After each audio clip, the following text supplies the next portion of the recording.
हाय viewers, आज का video start करने से पहले मैं आपसे एक सवाल पूछना चाहती हूँ। फ़र्ज़ कीजिए कि आपको पता चला है कि पुलिस किसी गंभीर आरोप में आपको अरेस्ट करने आने वाली है, तो आपका सबसे पहला रिएक्शन क्या होगा? नंबर 1, क्या आप एरिया छोड़कर भाग जाएंगे? लेकिन इससे तो आपके केस में बहुत निगेटिव इम्पैक्ट पड़ेगा। नंबर 2, क्या आप खुद पुलिस के पास जाएंगे और कहेंगे कि भाई ये मेरे खिलाफ़ गलत आरोप लगा है, आप मेरे खिलाफ़ कोई कार्रवाई मत कीजिए। लेकिन इसमें ख़तरा ये है कि पुलिस आपको अरेस्ट कर सकती है तुरंत, क्योंकि आपके खिलाफ़ आरोप जो इतने गंभीर लगे हैं।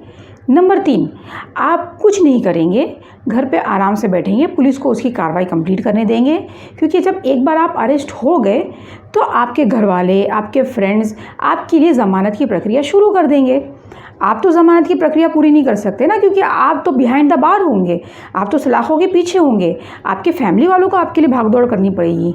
तो इन सारी चीज़ों की आप तैयारी करके बैठे रहेंगे। या तो फिर कितना अच्छा हो कि आपको पहले ही ज़मानत मिल जाए, आपके अरेस्ट होने से पहले ही, और आपको एक दिन भी हिरासत में ना गुजारना पड़े, बिहाइंड द बार ना गुजारना पड़े। क्या ऐसा मुमकिन है? जी बिल्कुल ऐसा मुमकिन है। ये मैं आपको अपने इस वीडियो में बताऊंगी, इसीलिए मेरा वीडियो अंत तक ज़रूर देखिएगा। मेरे वीडियो को लाइक कीजिएगा, मेरे चैनल को सब्सक्राइब कीजिएगा और मेरे वीडियो को फॉरवर्ड ज़रूर कीजिएगा। तो इसका जवाब है सेक्शन 438 ऑफ CRPC। ये सेक्शन बताता है कि यदि किसी व्यक्ति को डर है कि वो किसी गंभीर आरोप में अरेस्ट होने वाला है और वो आरोप ऐसा है जो नॉन बेलेबल है, नॉर्मली बेल नहीं ग्रांट करती, या तो कोर्ट के ऊपर होता है वो बेल ग्रांट करे या ना करे, ऐसे केसेस के अंदर एक व्यक्ति पहले ही अपने लिए बेल एप्लीकेशन या ज़मानत की अर्ज़ी दायर कर सकता है कोर्ट में, और पहले ही ज़मानत ले सकता है। उसे हिरासत में रहने की या पुलिस के कस्टडी में रहने की या जेल में रहने की कोई ज़रूरत नहीं है, पूरी ये प्रक्रिया कंप्लीट होने तक, जैसे एक रेगुलर बेल में होती है। लेकिन इसके कुछ कंडीशंस हैं। इसका सबसे पहला कंडीशन है ऑब्वियसली कि आप अरेस्ट नहीं होने चाहिए। देखिए, ये जो सेक्शन बनाया गया है ये बिफोर अरेस्ट का बनाया गया है। एक बार आप अरेस्ट हो गए तो फिर नॉर्मल रेगुलर बेल चलती है, लेकिन जब आप अरेस्ट नहीं होते हैं तो इसीलिए एंटीसिपेटरी बेल लिया जाता है। तो सबसे पहला कंडीशन ये है कि आप अरेस्ट नहीं होने चाहिए, आप फ्री रहने चाहिए। उसका दूसरा कंडीशन है कि जो ऑफेंस में या तो जिस आरोप में आपको अरेस्ट होने का डर है वो आरोप नॉन बेलेबल होना चाहिए, यानी कि वो इस तरीके का गंभीर आरोप होना चाहिए जिसमें कोर्ट नॉर्मली बेल ग्रांट नहीं भी कर सकती और कर भी सकती है। ये कोर्ट के ऊपर है, यानी कोर्ट पे ये कंपलसरी नहीं है कि वो आपको बेल दे ही या आपको ज़मानत पे रिलीज़ करे ही। देखिए व्यूअर्स, जो छोटे मोटे आरोप होते हैं, जो ज़्यादा गंभीर गुनाह नहीं होते, उसमें नॉर्मली कोर्ट जो है बेल पे रिहा कर देती है जैसे ही आपका बेल एप्लीकेशन जाता है। लेकिन कुछ आरोप ऐसे होते हैं जिसके अंदर कोर्ट के ऊपर कोई कंपल्शन नहीं होता, it is not compulsory on the court कि वो आपको बेल ग्रांट करे ही आपके एप्लीकेशन पे। कोर्ट जो है रिजेक्ट भी कर सकती है, कोर्ट के ऊपर है, या तो आपको पुलिस कस्टडी में दे दे या जेल कस्टडी में आपको डाल दे। तो नंबर दूसरा पॉइंट ये है कि वो नॉन बेलेबल ऑफेंस होने चाहिए। अभी मुझे रिसेंटली किसी का कॉल आया था, उन्होंने कहा कि मुझ पे 307 की कलम लगी है, यानी कि अटेम्प्ट टू कमिट मर्डर। क्या इतने बड़े आरोप में मुझे एंटीसिपेटरी बेल मिलेगी? तो भाई साहब, ये जो एंटीसिपेटरी का प्रोविज़न बना है ये गंभीर आरोपों के लिए ही बना है। छोटे मोटे आरोपों को तो आपको वैसे ही बेल मिल जाएगी जैसे आप एप्लीकेशन दायर करेंगे, तो आपको एंटीसिपेटरी लेने की ज़रूरत ही क्या है। सबसे लास्ट पॉइंट ये है कि जो आपको डर है कि मैं अरेस्ट हो सकता हूँ, वो एक ठोस आधार पर होनी चाहिए। वो आपकी ऐसी सोच नहीं होनी चाहिए कि शायद मैं अरेस्ट हो जाऊंगा, नहीं, उसके पीछे कोई एक ठोस कारण होना चाहिए।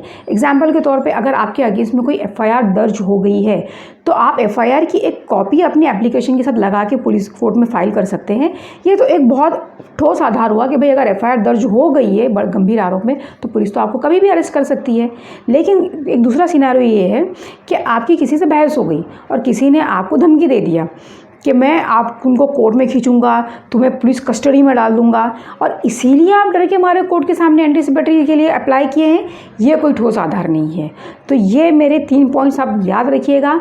एक के अरेस्ट होने से पहले पहले आप किसी भी स्टेज पे, भले आपका केस स्टार्ट हो गया हो या नहीं हो गया हो, आप किसी भी स्टेज पे एंटीसिपेटरी डाल सकते हैं। देखिए व्यूअर्स, ये जो अरेस्ट होने का पहला जो टाइम पीरियड होता है ये बहुत ही क्रूशियल होता है। इसे आप बहुत ही ध्यान से और अच्छी तरीके से इस्तेमाल कीजिए ताकि आपको आगे परेशानी ना हो केस के अंदर।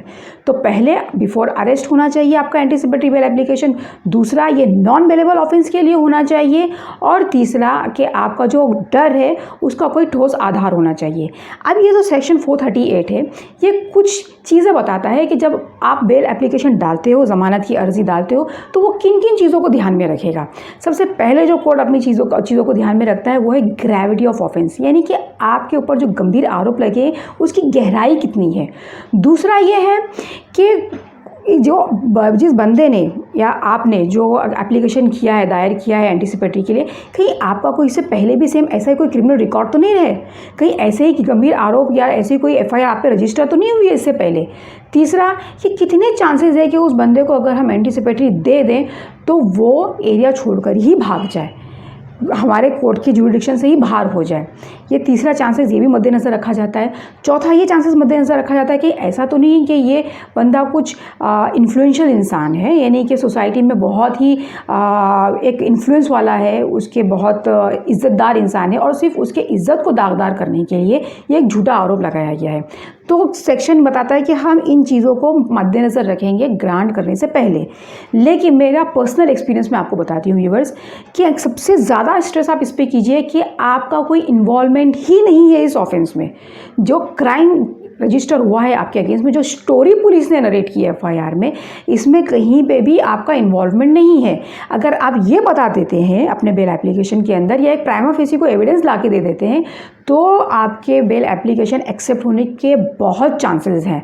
मैं एग्जांपल के तौर पे बताती हूँ। मेरे एक क्लाइंट ने सीसीटीवी फुटेज लाया था क्राइम सीन का, जिसके अंदर ये साफ नज़र आ रहा था कि मेरा क्लाइंट उस वक्त क्राइम में मौजूद ही नहीं था जब वो क्राइम चल रहा था या जब वो घटना घट रही थी।